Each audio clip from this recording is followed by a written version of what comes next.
Omagyanatimirandasya Gyananjana Shalakaya Chakshurunmilitam Dhena Tasmai Shri Gurave Namaha. The city of Kolkata has often been given great relevance in the history of art, culture, and philosophy.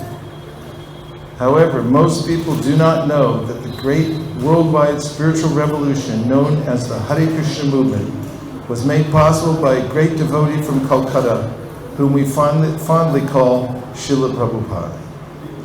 As ISKCON is speeding towards its golden jubilee year, it is time to uphold the great task that this great man did for the benefit of all living entities. It takes a lot of courage, endeavor, and deep-rooted faith in Guru and Gauranga to establish such a huge spiritual organization at the age of 69. The city of Kolkata is blessed because Krishna's pure devotee was born and brought up here, and within it are up-teen places of great spiritual relevance by dint of their having been touched by this pure devotee. Srila Prabhupada's frequent statement, "I am a Kolkata boy," indicates the deep spiritual connection of this city which, until now, has not been revealed. It gives me immense pleasure to know that a book is being published to portray the different places of Srila Prabhupada's pastimes. It will be of great importance for visiting devotees from around the world. The book not only gives overview and history of the places, but also acts as a guidebook for tourists. With colorful pictures and tasteful design, it gives practical understanding of various places, such as darshan timings, present status, and route guides. I am thankful to His Grace, Ananga Mohan Das, for publishing this wonderful guidebook, and I hope and pray that it will help in establishing the true relevance of the city of Kolkata on the spiritual map. His Grace Dayaram Das, President ISKCON Kolkata. You needed this. This is fantastic. Thank you very much. Such a beautiful gift. And we will definitely be coming through Calcutta and spending more time here. I'm really touched. Hare Krishna. Well, do you have any questions? Hare Krishna. Hare Krishna. I just want to know if you can say something regarding Prabhupada books, which you can be continuously reading the Prabhupada books. Because that's what we heard, books are the basis for this movement. But the day progress, the interest to read books goes down to the different distractions. I see. Yes. Well, in general, books are beloved by humans because humans have the capacity to develop themselves spiritually, also materially.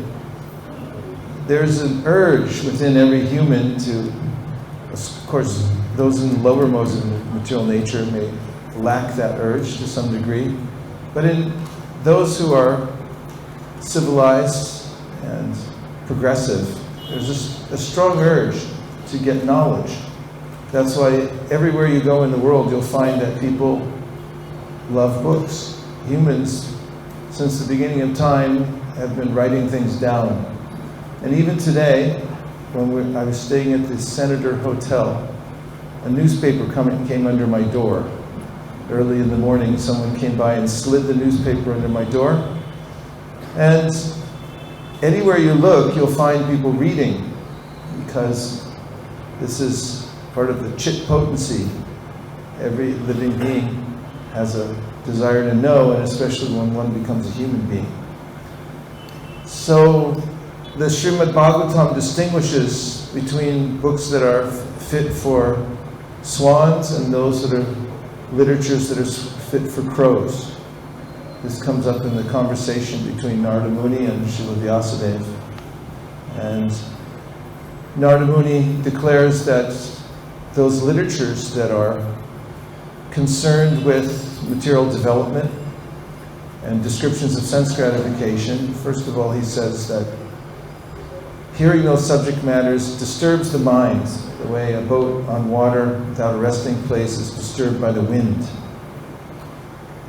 And he also says that crows are indiscriminate. They're omnivores. That means they'll eat anything. And those human beings who are not discriminating read anything, especially books that are related to sense gratification.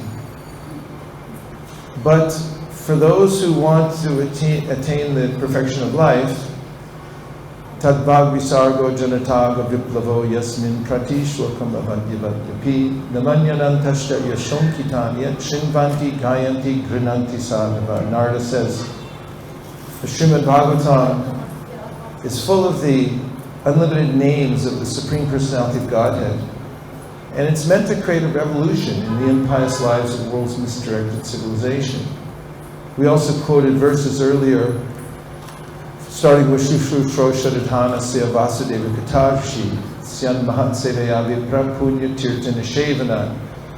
That's by serving high-minded devotees, one develops an urge to hear about Krishna, and then as one hears Srimad Bhagavatam, that one naturally is freed from the urges that torture us here in the material world.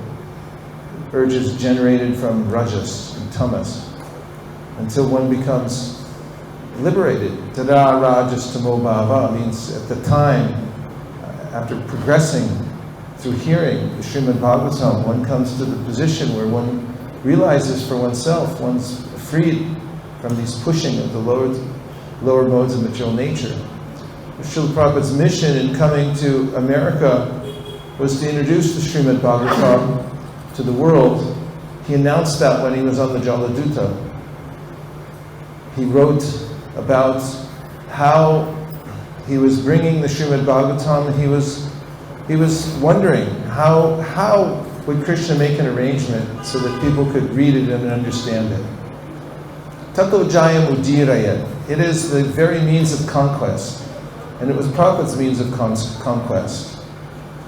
He came with the books and he depended on them to found the movement and to bring the masses of devotees that he enlisted to a higher standard. And Srila Prabhupada gave his time without fail to translating more books and making them available with his commentaries. And he very much wanted everyone to read them. In the earlier days, when he started the Srimad Bhagavatam class in the temples, Pradyumna Prabhu tells about how Prabhupada would hold a circle and he'd read the Srimad Bhagavatam, and the devotees would go over painstakingly the verses, one after another.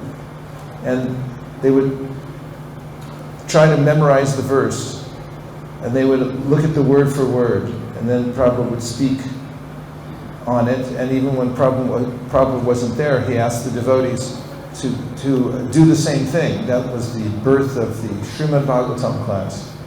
And Prabhupada mentions in a letter that if you read one verse a day, then you'll finish the whole Bhagavatam in 50 years.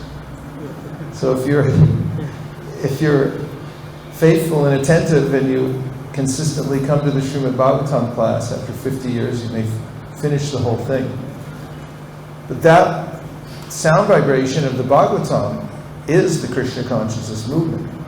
This is the means through which we become transcendental ourselves and transcendentalize society. Prabhupada writes about it in his preface to the Srimad Bhagavatam, that he's presenting it just so he can re-spiritualize human society. So that's the key to the Krishna conscious movement. As I mentioned earlier when we were at the BRC, the late preeminent scholar of Gaudiya Vaishnavism, Joseph T. O'Connell, who was a great friend of the Krishna consciousness movement, a Canadian who had excelled in Gaudiya Vaishnava studies, had written a paper that I read called Institutionalizing Prema, and he speaks about how the book in Gaudiya Vaishnavism, the Vaishnava Shastras, are what he calls soft institution. And he gives a definition of an institution. Institution means the means by which we transport culture across time and geography. And then he said, the soft institution of the Gaudiya Vaishnavas is the Gaudiya Vaishnava Shastras. And he said these are the most effective ways at transmitting the culture of Krishna consciousness. From one continent to another, from one person to another, and changing people's hearts. Otherwise, what's the institution for? Prabhupada was eager that devotees dedicate themselves to reading his books. He writes about Bhagavad Gita that one should read at least one chapter a day. And he said it several times, one chapter a day. Please urge all my students, he told others, to read at least one chapter of Bhagavad Gita every day. And when he was in Hawaii, he asked the audience at the Srimad Bhagavatam class that, would you please chant one chapter of Bhagavatam every day? And he said, the benediction will be that you'll go back home, back to Godhead. And then Prabhupada said, will you do it? And everyone said, yes, Prabhupada. And then he asked a second time and gave the same benediction. And he said, will you do it? And the audience said, yes, Srila Prabhupada. And he asked a third time. And same answer. And my god sister Baba Tarini, who was there at the class, recounts that it was an amazing benediction, that if you just read one chapter of Bhagavatam every day, you'll go back home, back to Godhead. He was saying at the time, if I understood her correctly, to chant one chapter means at least chant the verses of the Bhagavatam every day, like a chapter. And then she said, it was an amazing benediction, but even more amazing than that was, nobody did it. So what is the way in which I'm held back from taking what is mentioned in the Bhagavatam as it's called a kind of semi-solid nectar that gives the highest pleasure of intoxication. Nigama kalpa taror galitam balam shukamukadam rita drava samyutam. It's not hard to take.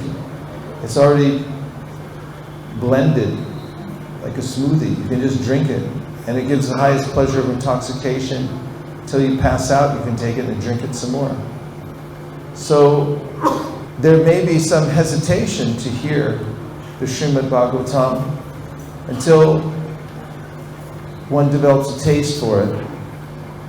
And therefore, it's important in the beginning to regulate one's habit.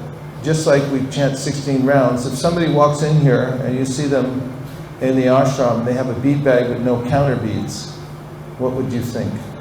CIA or something. Like, what's this person doing? They have a bead bag with no counter beads. Have you ever seen such a thing? We wouldn't think that, okay, I'm just chanting, but I'm not counting. Obviously we count. Sankhya Purvaka Nama Gamanati Bikala Vasani Krito. The Goswamis counted. Sankhya Purvaka means numerical strength. In order to continue against the onslaught of the mind, which will give all kinds of suggestions for maybe take a day off, how about a week off, and then sliding into a year, 2 years, 20 years, 50 lifetimes, drifting away from the transcendental sound vibration. It's vital for those who know that the goal of life is to become refined and to develop one's love for Krishna. One has to develop a system through which one can stay close to the transcendental sound vibration without fail, even when the mind doesn't want to do it. Therefore, we have this program of reading every day, having Srimad Bhagavatam at least once a day. The admonition is Nityam Bhagavata Sevaya, which means that it should be done constantly, without stoppage. But in the Bhakti Rasamrita Sindhu, Rupa Goswami says that if you tell this to neophytes that you should read Bhagavatam constantly without stoppage, like Parikshit Maharaj heard Bhagavatam and Shukadev Goswami spoke it, then people would be horrified and they wouldn't continue the process of devotional service because they're busy. They have other things to do. Therefore, he says, Nityam Bhagavata Sevaya for the beginner means at least once a day. You have to hear. So it's important to start a process. If you're not smart, you need a smartness plan. If you're not healthy, you need a healthy plan. If you don't have wealth, you need a wealth plan. What else? If you can't do any of that, you need a can plan. And if you're not reading Bhagavatam, you need a reading Bhagavatam everyday plan. And I thought about this and then considered how would I get on a regular system to hear Srimad Bhagavatam and read it and actually complete it, because it's easy enough with a book as long as Srimad Bhagavatam, 12 cantos, and we actually should consider, as it says in Tattva Sandarbha, that there, on other planets there are many more cantos, some of them millions of verses. We have only 18,000 verses. If you were going to sell Bhagavatam sets with millions of verses, people would have to move out of their house, which is not a bad idea. So I thought, how am I going to stay on track to read 18,000 verses without getting distracted? And then I read an article about how if you want to complete any big project, you have to divide it into small parts. And so a friend of mine and I then started counting all the pages of the Bhagavatam. And we discovered something that was, to me, revolutionary and also exciting. And that is, that there's a finite number of pages. The mind thinks, when my mind sees the whole set of Bhagavatams on the shelf, I may think, it's unlimited, I'll never finish. But if I count how many pages there are, and I look at the number on a page, now I've got something to work with. All I have to do now is remember how to divide. And if I divide that number of pages into a set number of days, I can discern how many pages a day I'd have to read to finish the Bhagavatam within, let's say, 5 years. How many pages do you think that is? It's 8. Some of you know. If you want to finish it in 2 years, it's 21, and if you want to finish it in 1 year, Bhagavatam, all you have to do is commit to reading 41 pages a day, which is not a lot. Because actually it takes an hour and 5 minutes average to read 41 pages a day, if you average out it over a year. So what I did was make a chart, and it shows the various intervals that one can finish the Bhagavatam, paired with how many pages you'd have to read to do that. Now, doesn't that sound doable? Once you know how many pages you have to read every day? Say yes. Yes. Very much so. I devised another little trick. You know, have you ever noticed in sports that people put up goalposts? Do they have it in cricket? Do they play cricket in India? Yes. Thank you. Do they have anything that marks a goal? How about football? They play football in India? Or do they call it soccer? Football. Do they have goals? Yes. Yeah, you can see it, right? And everybody knows where it is. So, I mean, what would a game of cricket or football be without any goals? You'd just be kicking the ball around all over the place. You have to see it, right? Say yes. Yes. So, I figured out a simple little plan from the office supply store. I found that you can buy flags that you can stick over and over again. Attorneys use them to mark important passages of documents. You can stick it and then take it off and stick it again hundreds of times. Never wears out. Well, it does wear out sometimes. And so what I did was, I figured out how many pages I would read every day of the Bhagavatam. I took a flag, that's my goalpost, and I wrote on it with a Sharpie, that's the kind of pen that doesn't come out, the number of pages that I would read every day. And that would be 41. Now, I take the flag, and what do you think I do with it? Who said it? So what do? See, this stuff's easy, right? You just move 41 pages, that's countable, that's why there's numbers on the pages too, right? You move it 41 pages before you start reading and you stick it in the book, then you get yourself a do not disturb sign and you put it on your door or hang one around your neck if you live in an ashram. And you decide until I hit that flag, I'm not talking to anybody. And I'm not going to do anything else. This is a kind of yoga. It's absorption in Bhagavatam by force. Prabhupada calls japa forced meditation. Did you know that? Forced meditation. It's a really nice quote, isn't it? And similarly, this is forced reading habits. But once the mind gets used to it, it can't do without. And that's a good sign, a sign of health. That if you feel that you can't face the day without reading Bhagavatam first, then you're living in reality. And if you think that you can face the world without reading Prabhupada's purports and still remain alive in Krishna consciousness, then you may not survive. So I recommend that before you walk out the door, make sure you read your pages. And it doesn't have to be 41, but it has to be something. In a similar way, as Prabhupada advised everyone to read at least one chapter of Bhagavad Gita a day, at least chant one chapter of Bhagavad Gita a day, one can make a commitment, a vow, that I won't let one 24-hour period go by without chanting at least one chapter of Bhagavad Gita. You know what really irritates me is, the Bhagavad Gita is the most important book in the world. It's the most famous book of India. And all around India, I meet people and they say, I know Bhagavad Gita.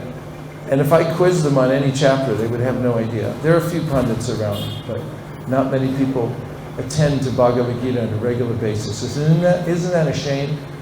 All the great acharyas comment on Bhagavad Gita.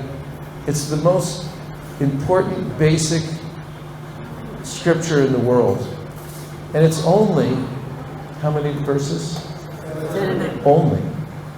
Say only at the end. 700 verses, comma, only. Yeah. If you can learn C++ or any of these other complex systems, you can memorize 700 verses, no problem. And the way to do it is day in, day out, chant at least one chapter of Bhagavad Gita. And here's one way that really helps, is if you keep the Bhagavad Gita with you. Because we discovered something by doing double-blind studies at major universities, and that is if you don't have a Bhagavad Gita, you can't chant it. See what I mean?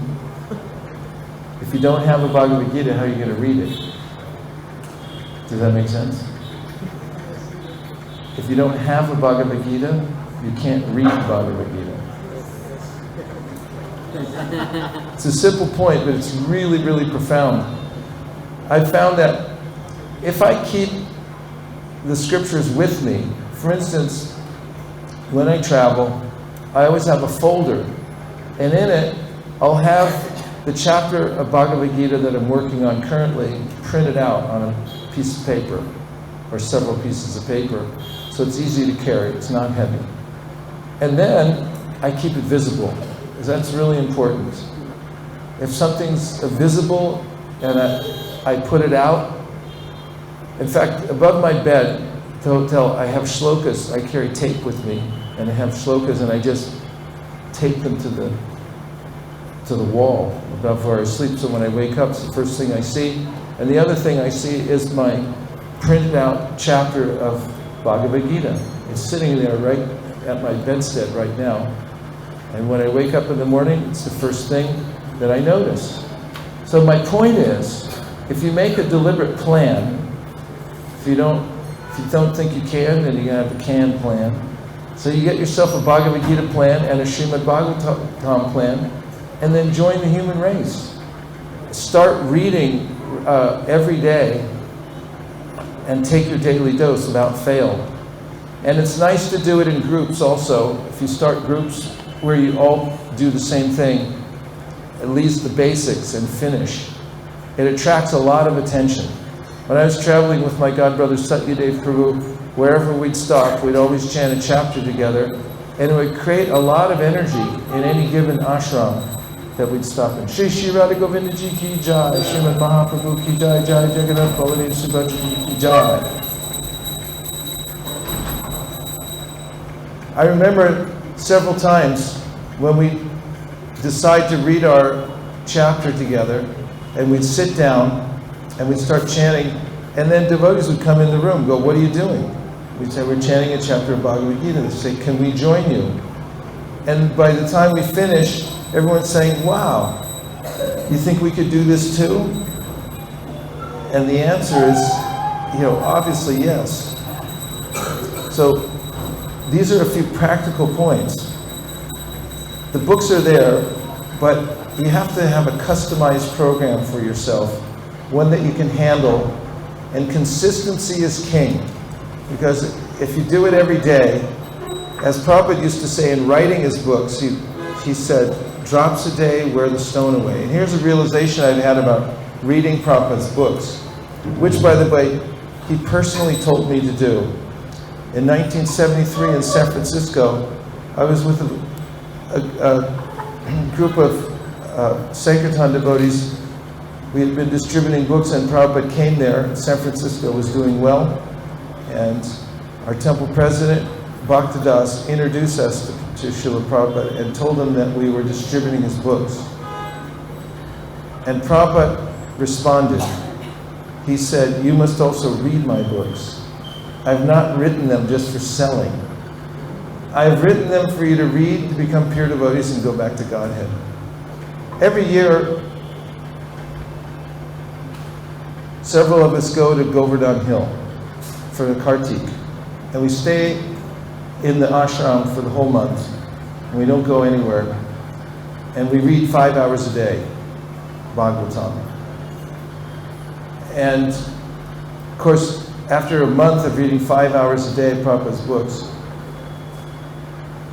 if you ask anybody, "How was your experience?" they'll say it was life-changing. And what I was thinking while we were doing that, while we do that, we've done it 19 years in a row.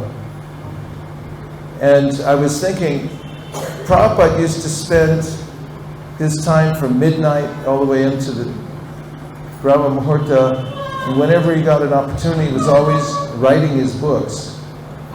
So I was thinking, at least I should try to, even though I can't write books as Prabhupada did, at least I can try to read them with the same kind of energy that Prabhupada wrote them.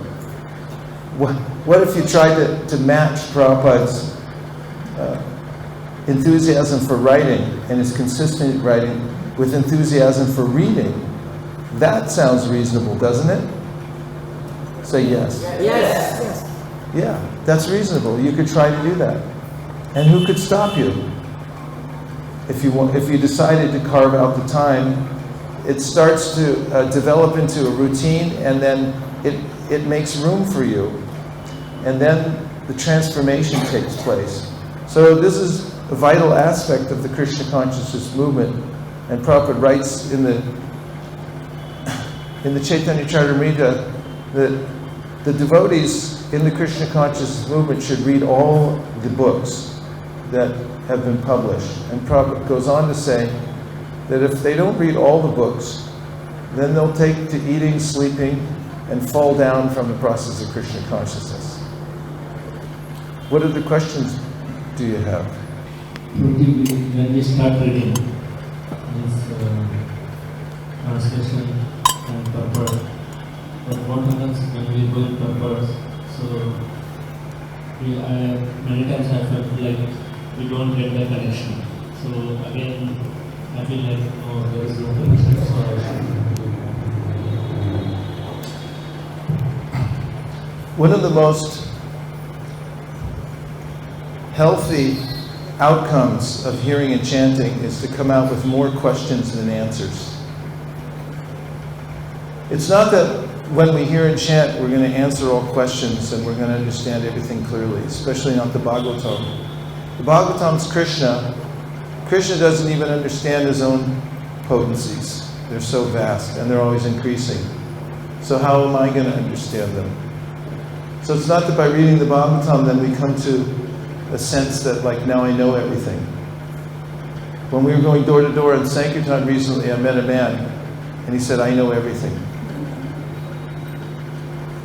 So I called all of the other Sankirtan devotees to come to meet him. I said, this man knows everything. You just ask him anything. He goes, no, it's not like that. So it's not that when we study Shastra, we study Bhagavatam, we're thinking, I'll know everything. There are many mysteries.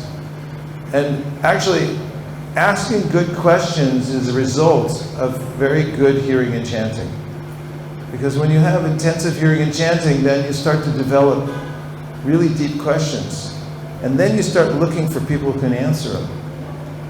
That's when you find good association. Louis Pasteur once said, great discoveries come only unto the prepared mind. And if we're always preparing our minds to inquire more deeply into the Bhagavatam, by going deeply into the Bhagavatam, then we'll always be looking for those who can answer those questions. And when you notice that somebody competent is speaking, you'll really lean into it, and then you'll bring that question that you've been carrying with you for a while, and you put it before that person. And you may get an answer that is very satisfying. And that brings us to a more refined level of our practice in Krishna consciousness, a deeper appreciation for the intricacies of the philosophy of Krishna consciousness and the depth of the literature itself. So if you're finding yourself with more and more questions or parts that you don't understand, then carry them with you and put them before the right person to be answered. You know, during our readings, I stay in touch through WhatsApp with several devotee scholars who are deeply into the Bhagavatam. And then in real time, we are constantly, if a question comes up, we put that question to them. We have it in different time zones, so if one of them's sleeping, the other one can answer it. Or they can answer it the next day. And it's very edifying to have that process ongoing. That there's always somebody there. You can collect mentors. Find those who are deeply into the Bhagavatam, into all of the Shastras and the Prabhupada's books, and then stay in touch with them when you have questions. Collect mentors. That's another important aspect of hearing Prabhupada's books and going deeply within them. Does that help? Okay. Yes, Prabhu. Thank you very much for the wonderful and practical, inspiring class. So you are saying that how Prabhupada said if you study daily Bhagavatam, one chapter you go back and back to Bhagavatam. Similarly, you talk about reciting daily Bhagavad Gita. Similarly, we have daily minimum 16 rounds of chanting. Similarly, we have daily morning program, Bhagavatam, 4:32, 9, 9:50. And then we may have daily services. And then we want to do so many things daily. We want to improve chanting, we want to improve services, we want to improve relationships. So now, if we want to also improve studying of Prabhupada books, besides our whatever morning programs there, what one thing we can do, because if we have like Bhagavatam, Bhagavad Gita, and so many, we may not be able to do anything. So what is your recommendation? That one thing we can start if we are not sure whether what to start, where to start, but we know that reading Prabhupada book is very important. But at the same time, we also have other goals we want to improve. Got it. Understood. So, I'll give you some advice that I learned at the Senator Hotel just yesterday. It's been a revelation for me, actually. On the wall in the bathroom, there's a little placard, and it talks about unnecessary wastage of water. And there's a very detailed chart, and it tells how much water you use if you, for instance, if you're brushing your teeth and you leave the faucet on while you're brushing your teeth, as compared to whether you just turn it on for a second and then brush your teeth, or whether you take a shower and keep it running while you soap up. It has all these details. There are dozens of details on it. And I was surprised to see how much water could be wasted just by a little inattention. So I started thinking I should make a life chart. It says unnecessary wastage of time. One thing I've realized is that there is a lot of extra time in the gaps. And you win in the margins, just like in sports. You know, you can win by an 80th of a second. And so there are gaps throughout the day that if you're ready for and you fill them in, rather than just, you know, like your friend has to run back up the stairs and get his bead bag because you're going for a walk or something like that. He said, I'll be back in a minute, and then he comes back in 7 minutes. Has that ever happened to you? Or someone says, I'm going to go get the car, I'll be right back. What does that mean, right back? How many minutes is it approximately, would you say? I'm asking, it's not a rhetorical question, I'm actually asking. 2 minutes? Okay. Not sure. You know what? 5 minutes, 10 minutes. Huh? Not sure. Maybe 5 minutes, 10 minutes, half an hour. 5 minutes, 10 minutes, half an hour is huge. If you used 5 minutes, 10 minutes, half an hour every day, if you added it all up over a week, a month, a year, that's a lot of time. There's a lot you could do there. It's a matter of being ready for it at any time. So if you decided I want to add something in, look for time in the margins and see where it's being wasted. You're the one that's ready for it, waiting for the next thing. People spend a lot of time waiting for no reason. I noticed it at airports. Everybody's going to get on the plane. So what's the big deal? Like the anxiety that, like, let me get on now. I mean, the thing might even crash, so why do you want to get on so fast? Meanwhile, there's like a half an hour, 2 hours waiting, and people just waste it looking at their phone or, you know, doing nothing. And similarly, I mean, even in the efficient, austere life of a brahmachari, if you look for it, if you get an accountant-like focus and you start looking, where's the extra time, you might find yourself, you know, it's like people sometimes they find extra money sitting in their couch because it all comes out of their pockets. You can find extra time, it's very valuable. And if you start with that and see what happens. Another piece of advice I got from a friend who knew hundreds of shlokas. They said, so what's your secret? And he said, I always carry 7 index cards with me at all times with shlokas on them. And he said, I just look at them throughout the day. And so I started doing that, and I realized there's always time that gets wasted in between everything else that's happening. And if you have the shlokas right in your pocket, you just pull them out, and you're ready right then. So you said give you one thing, and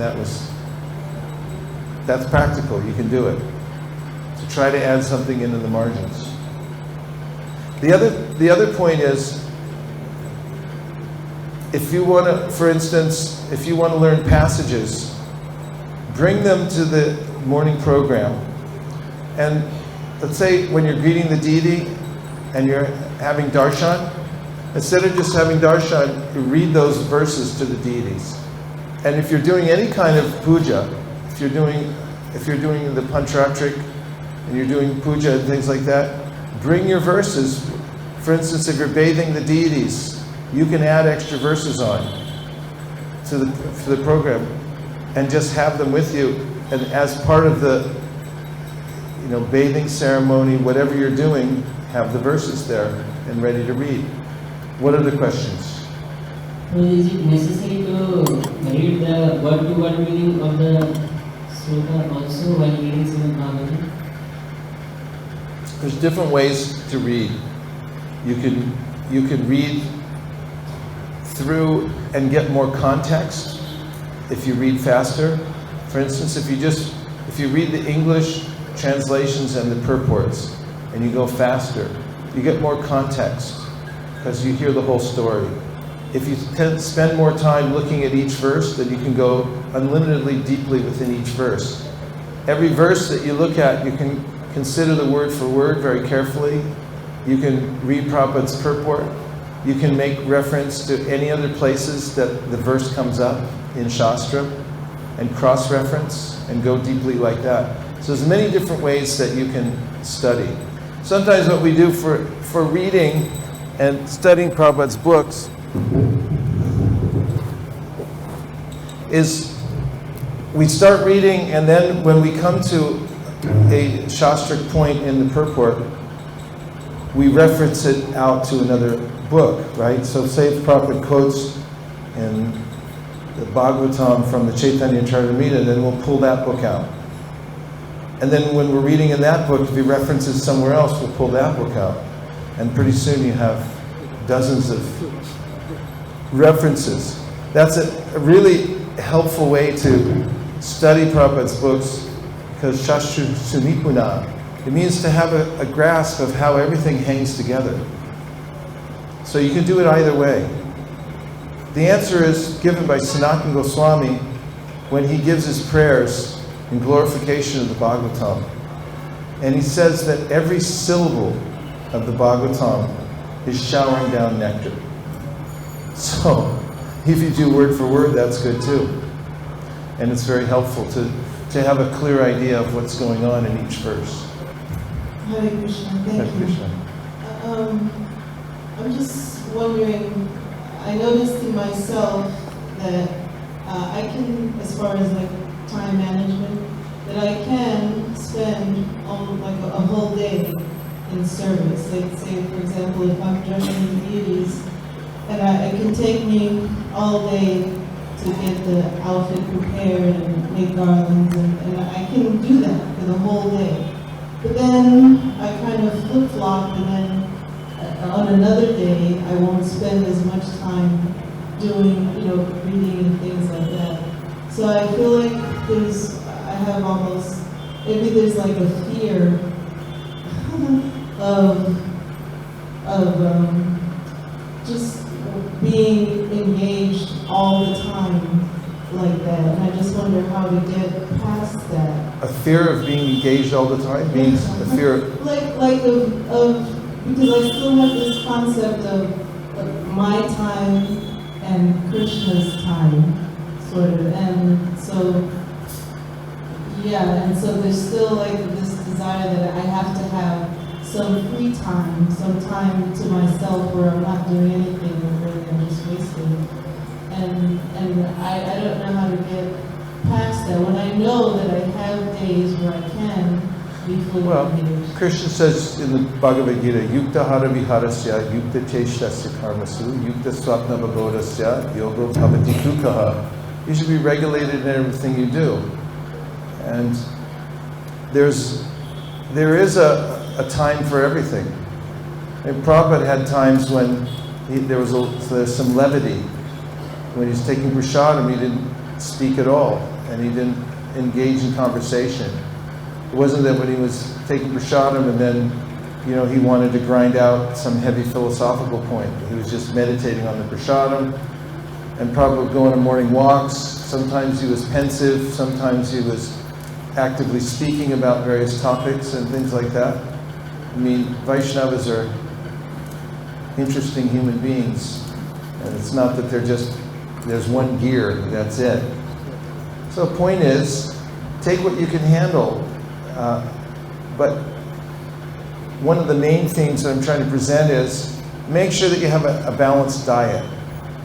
Just like eating, you have to have a kind of varied diet. Some fruits, vegetables, different colors, and you'll be healthy. So have a nice balanced spiritual diet also. Keeping in mind that the most important aspect of the diet is hearing and chanting.